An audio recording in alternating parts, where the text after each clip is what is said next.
7 discoveries. Gone. Not lost, gone. There's a difference, and that difference is what brought me here. I didn't set out to find a pattern. I was researching something else entirely. A footnote in a 19th century engineering journal about a machine that supposedly ran without fuel. When I stumbled across a name that appeared 3 times in 3 different centuries, in 3 different countries, attached to 3 different inventors, all of whom died within months of their most significant breakthrough. I told myself it was coincidence. I kept reading. By the 3rd week, I had stopped sleeping well. What follows isn't a conspiracy theory. I want to be clear about that. What follows is a pattern documented, archived, and in several cases, officially acknowledged by the very institutions that oversaw the disappearances. Draw your own conclusions. I'll only tell you what I found. And once you see it, you cannot unsee it. The first discovery is also the oldest and in many ways the most devastating. The year is 48 BC. The city of Alexandria sits at the crossroads of the known world, a place where Greek philosophy collided with Egyptian astronomy, Babylonian mathematics, and Persian engineering. At its center stood the Great Library. Not a library in the modern sense. Something closer to a civilization's hard drive. Estimates, cautious academic estimates, suggest it held between 400,000 and 700,000 scrolls, medical texts, astronomical models, engineering treatises, works of philosophy we have never recovered. The official story goes like this. Julius Caesar accidentally set fire to the harbor during his campaign in Alexandria, and the flames spread to the library. A tragedy, yes, but an accident. Later damage followed under various rulers. The library declined slowly over centuries, through neglect as much as violence. That's the mainstream account, and it deserves fair representation before we interrogate it. But let me start with the numbers. Of those 400,000 to 700,000 scrolls, we have recovered approximately 1,000 in fragmentary form. That is a survival rate of less than 0.2%. Fires are destructive, catastrophically so. But fires do not selectively destroy. What we know of the library's contents comes almost entirely from references in other texts. Authors quoting works that no longer exist, citing treatises they read that we will never read. One of those references, preserved in the writings of the Roman author Pliny the Elder, describes a scroll attributed to an engineer named Ctesibius of Alexandria. The scroll reportedly detailed a hydraulic mechanism capable of converting water pressure into rotational force, a principle we would not officially rediscover for over 1,000 years in the water mills of medieval Europe. The scroll is gone. The mechanism is gone. What remains is a single sentence in a text that survived only because it was copied by monks in a monastery in Burgundy in the 9th century. The timeline isn't subtle. Every major episode of ancient knowledge destruction coincides precisely with a shift in political power. Caesar's fire came during a military campaign. The later destruction under Theophilus in 391 AD came during the Christianization of Egypt. The final dismantling under Caliph Omar, disputed but documented in Arabic sources, came during the Arab conquest. 3 political transitions. 3 waves of destruction. 1 library. Maybe that's a coincidence. Maybe knowledge destruction is simply what happens when empires change hands. But the specific pattern, targeting the repository, not just the city, suggests something more deliberate than collateral damage. The second discovery pulls us forward 10 centuries, to a workshop in Baghdad. The House of Wisdom, al-Bayt al-Hikmah. If Alexandria was the ancient world's hard drive, the House of Wisdom was its golden age upgrade, a translation center, research institution, and intellectual hub established under Caliph Harun al-Rashid in the 8th century and reaching its peak under al-Ma'mun a century later. Here, scholars translated Aristotle. They refined algebra.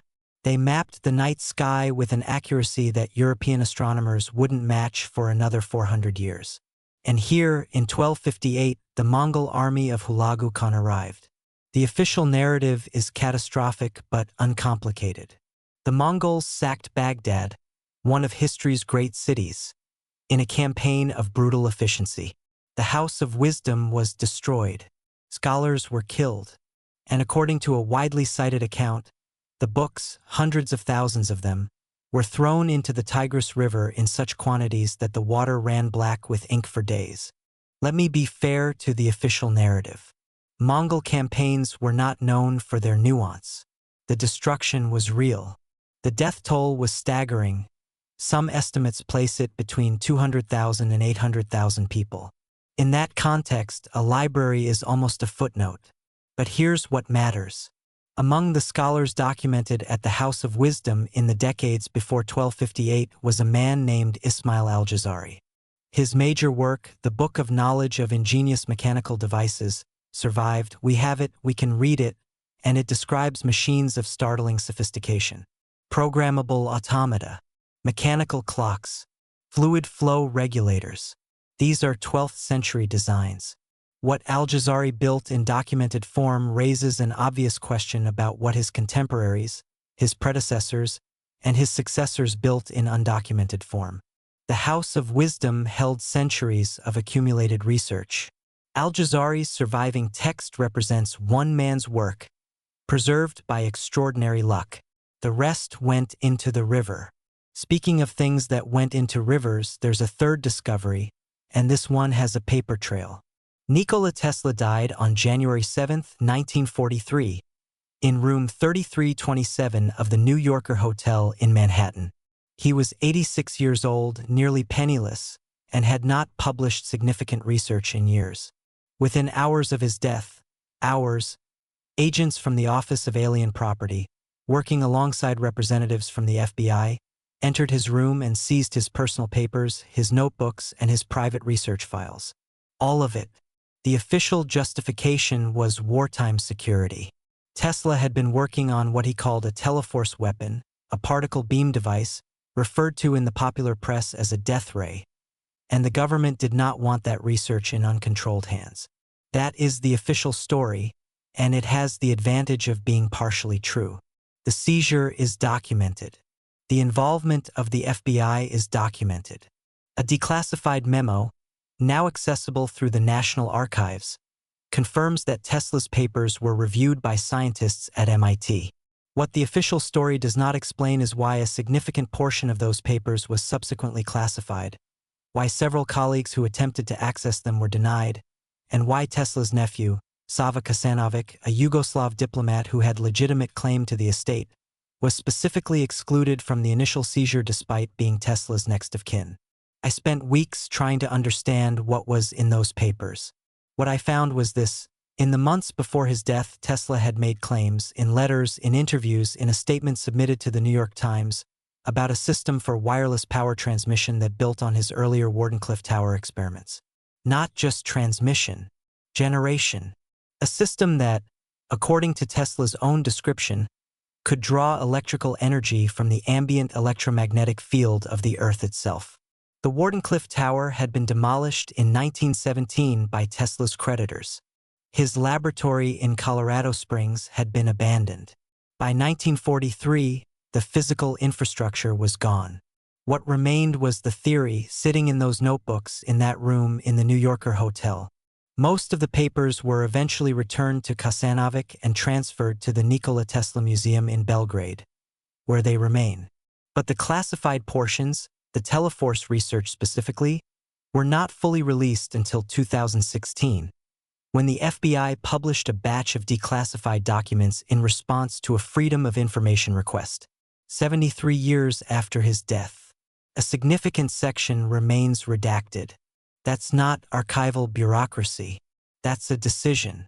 The fourth discovery brings us to the forests of Central America and to a man named John Lloyd Stephens. In 1839, Stephens, an American lawyer with a passion for archaeology, and his colleague Frederick Catherwood hacked their way through jungle in present-day Honduras and came upon the ruins of Copan. Towering stone temples, intricate carved glyphs covering every surface. A civilization that had clearly operated at a level of architectural and astronomical sophistication entirely inconsistent with European assumptions about pre-Columbian societies. Stephens published his findings. They caused a sensation. And the official story of what happened next is a story of progress, of archaeology expanding, of the Maya being recognized as one of history's great civilizations, of the glyphs being slowly, painfully decoded over the following century and a half. But here's what the official story glosses over. When the Spanish arrived in the Yucatan in the 16th century, the Maya still had functioning libraries. Not stone inscriptions, books. Folded bark paper manuscripts called codices, containing astronomical tables, ritual calendars, medical knowledge, and historical records stretching back over 1,000 years. In July of 1562, a Franciscan friar named Diego de Landa organized a mass burning of Maya codices in the town of Mani, in present-day Mexico. He later estimated that he had burned approximately 27 books. In a letter defending his actions, he described the codices as containing nothing in which there was not to be seen superstition and lies of the devil. 27 books. We know from the physical size of the codices that survived exactly 4, and from Maya inscriptions that reference specific texts by name, that the total corpus numbered in the hundreds. For survived. Out of hundreds, the Dresden Codex, currently held at the Saxon State Library in Germany, contains astronomical calculations of a precision that astonished 19th-century European mathematicians.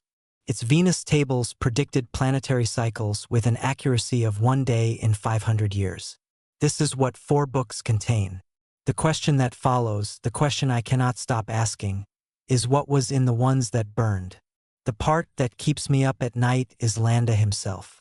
He later wrote a detailed account of Maya culture, language, and history, the most comprehensive Spanish-language record of Maya civilization that exists. He burned the books. Then he wrote down what he remembered of what they contained. And even that second-hand account, written by the man who ordered the destruction, suggests the codices held medical knowledge, engineering principles, and astronomical models that Europeans at the time did not possess. That's not a loss. That's an amputation. The 5th discovery is smaller in scale and larger in implication. In 1991, a Soviet physicist named Yevgeny Podkoltnov was working at the Tampere University of Technology in Finland, conducting experiments with superconducting ceramic discs. The discs were mounted on a rapidly rotating magnetic field and cooled to near absolute zero. What Podkoltnov claimed to observe, and documented in a paper submitted to the Journal of Physics D, was a reduction in the gravitational force measured directly above the rotating disk. Not a large reduction, approximately 2%. But 2% is not noise. 2% is a result. The paper was leaked to the Sunday Telegraph before peer review. The story ran. The scientific establishment reacted with immediate and intense skepticism.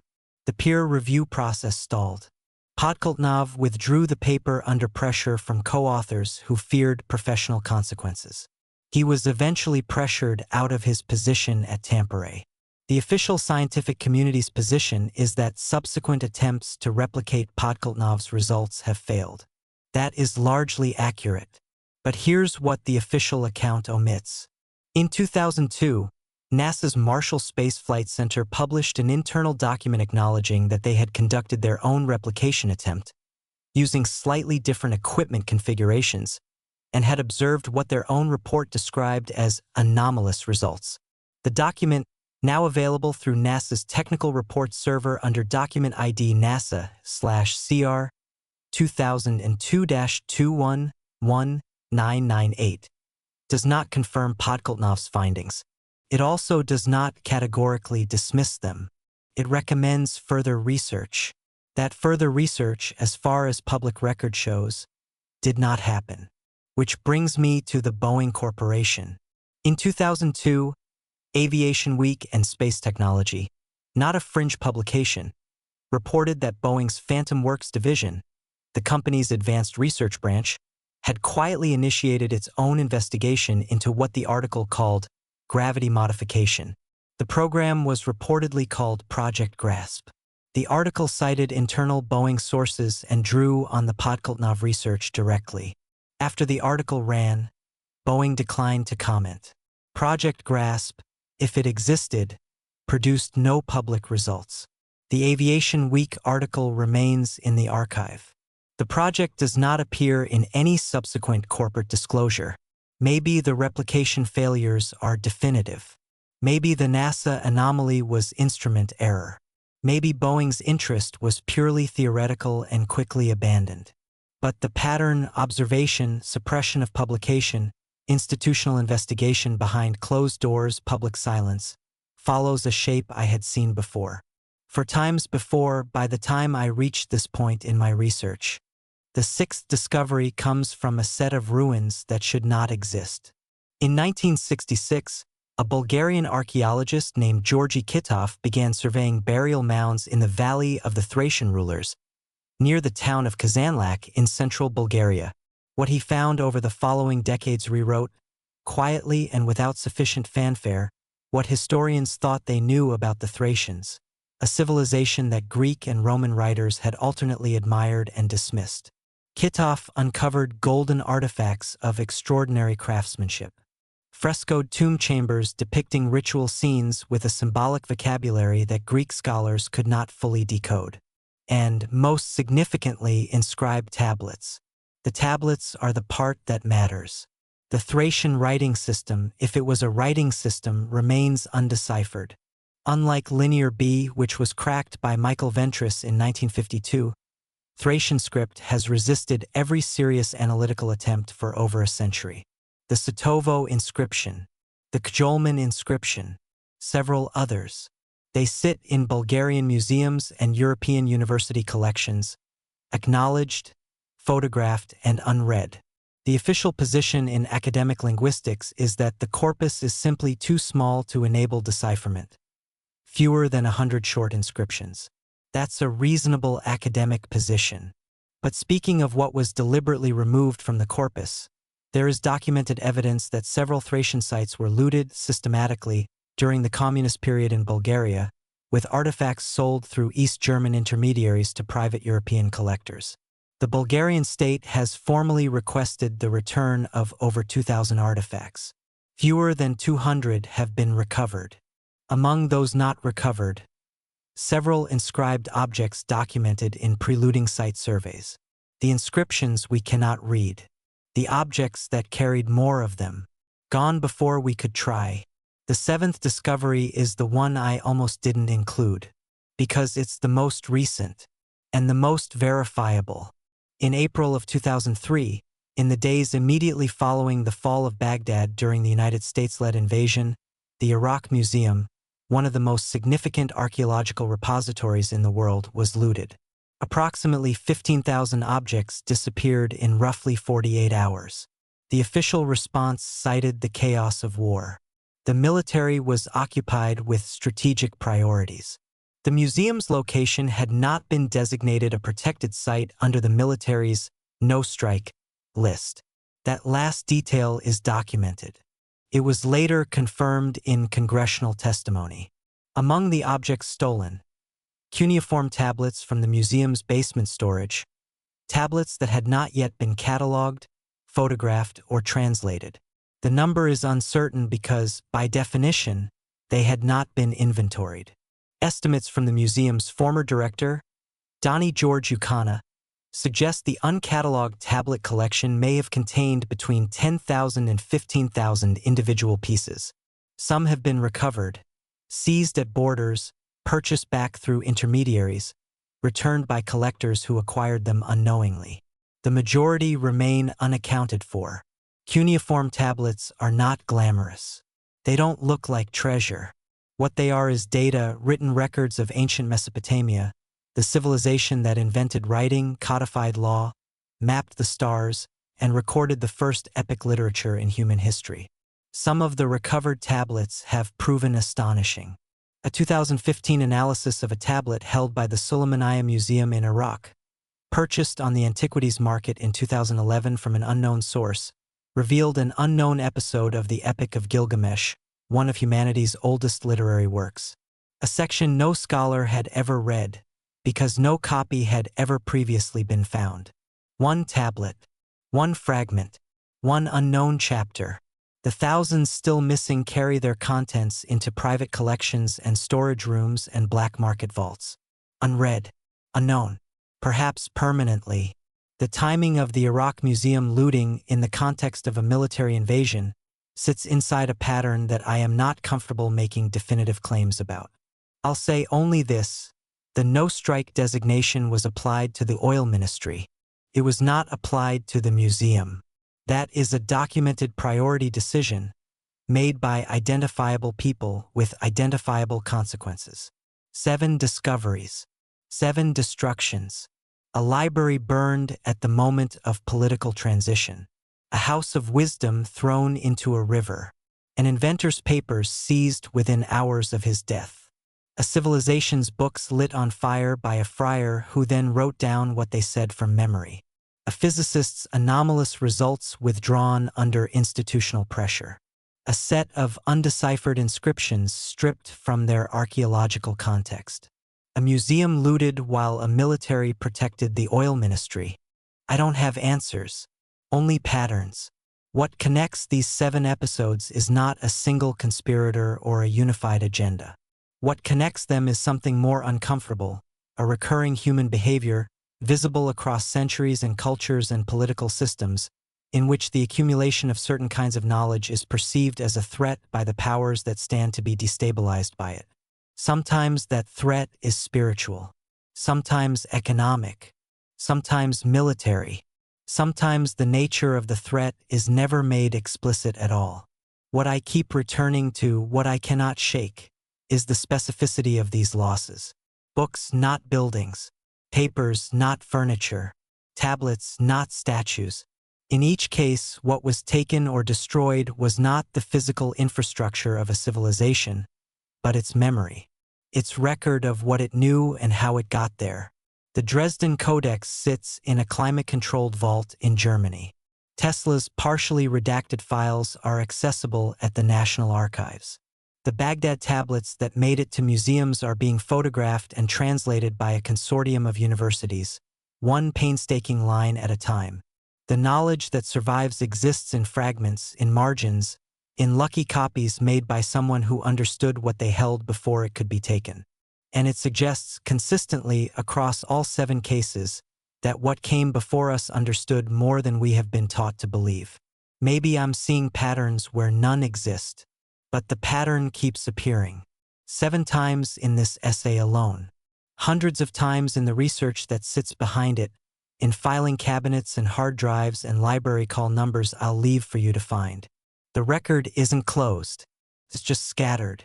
And someone at each of these 7 moments understood exactly what they were destroying.